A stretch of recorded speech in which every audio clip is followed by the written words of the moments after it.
माजी आमदार रमेश कदम आणि शिवसेना उपनेते शरद कोळी यांच्यासह आज रोजी 74 आरोपींना 1 महिना कारावास आणि प्रत्येकी जवळपास 1000 रुपये दंडाची शिक्षा सोलापुरातील जिल्हा व सत्र न्यायाधीश श्रीमती IA शेख मॅडम यांनी बजावलेली आहे।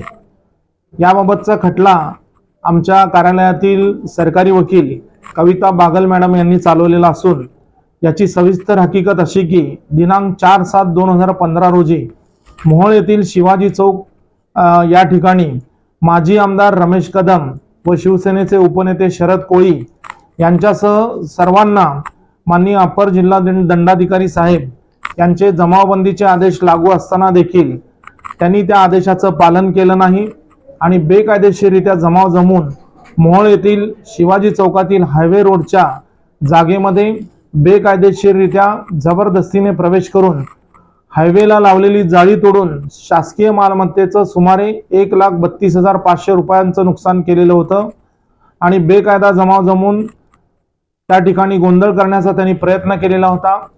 पोलिसांनी त्यांना बजावलेलं होतं की अटक होण्यासाठी तुम्ही पोलीस स्टेशनला येऊ नका असं कळवून देखील जाणून बुजून आमदार रमेश कदम आणि त्यांचे कार्यकर्ते अटक होण्यासाठी पोलीस स्टेशनमध्ये मोठ्या प्रमाणावर जमा झाले आणि त्या ठिकाणी पोलिसांना त्यांनी धक्काबुक्की केली, त्यांना ढकललं, दगडफेक केली। यामुळे सामान्य नागरिक आणि पोलिसांना त्या ठिकाणी गंभीररित्या जखमा देखील झालेल्या होत्या। त्याबाबत सरकारतर्फे API सचिन मेहत्रे यांनी मोहोळ पोलीस स्टेशन या ठिकाणी फिर्याद दिलेली होती।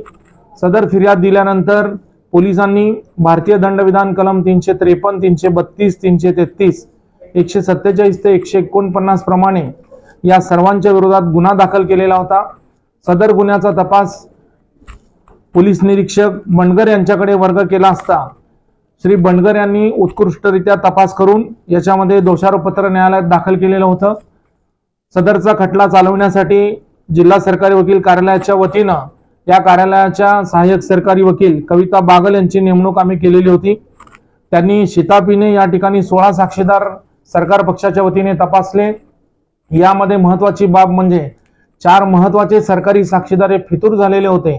असं असताना सुद्धा कविता बागल यांनी उत्कृष्टरित्या त्या फुटीर साक्षीदारांचा उलट तपास घेतला आणि याच्यामध्ये फिर्यादी, तपासी अंमलदार, वैद्यकीय अधिकारी, शरद कोळी यांचे अंगरक्षक पोलीस कॉन्स्टेबल, व्हिडिओग्राफर, फोटोग्राफर यांच्या सर्व साक्षी या ठिकाणी महत्त्वाच्या ठरल्या। याच्यामध्ये जी काही व्हिडिओ शूटिंग करण्यात आलेली होती ती व्हिडिओ शूटिंग न्यायालयामध्ये दाखवण्यात आली आणि याच्यामध्ये सरकार पक्षाच्या वतीने असा युक्तिवाद कविता बागल यांनी केला आणि उच्च न्यायालयाचे निवाडे या ठिकाणी सादर करून सदरचा अपराध हा गंभीर स्वरूपाचा आहे। यातील आरोपी हे माजी आमदार असताना सुद्धा त्यांनी या ठिकाणी अशा प्रकारचा अपराध करून समाजामध्ये चुकीचा संदेश पसरवून या ठिकाणी कायदा व सुव्यवस्थेचा प्रश्न त्यांनी निर्माण केलेला आहे आणि बेकायदा या ठिकाणी जमाव जमवून कार्यकर्त्यांना त्यांनी गोळा करून शासकीय मालमत्तेचं सुमारे 1,32,500 रुपयाचं नुकसान केलेलं आहे आणि या सगळ्यांची जाणीव असताना देखील त्यांनी असा अपराध केल्यामुळे त्यांना जास्तीत जास्त शिक्षा देण्यात यावी असा युक्तिवाद केलेला होता। सरकार पक्षाचा युक्तिवाद ग्राह्य धरून या ठिकाणी या 74 आरोपींना जवळपास 1 महिना कारावास आणि प्रत्येकी 1000 रुपये दंडाची शिक्षा माननीय न्यायालयाने ठोठावलेली आहे।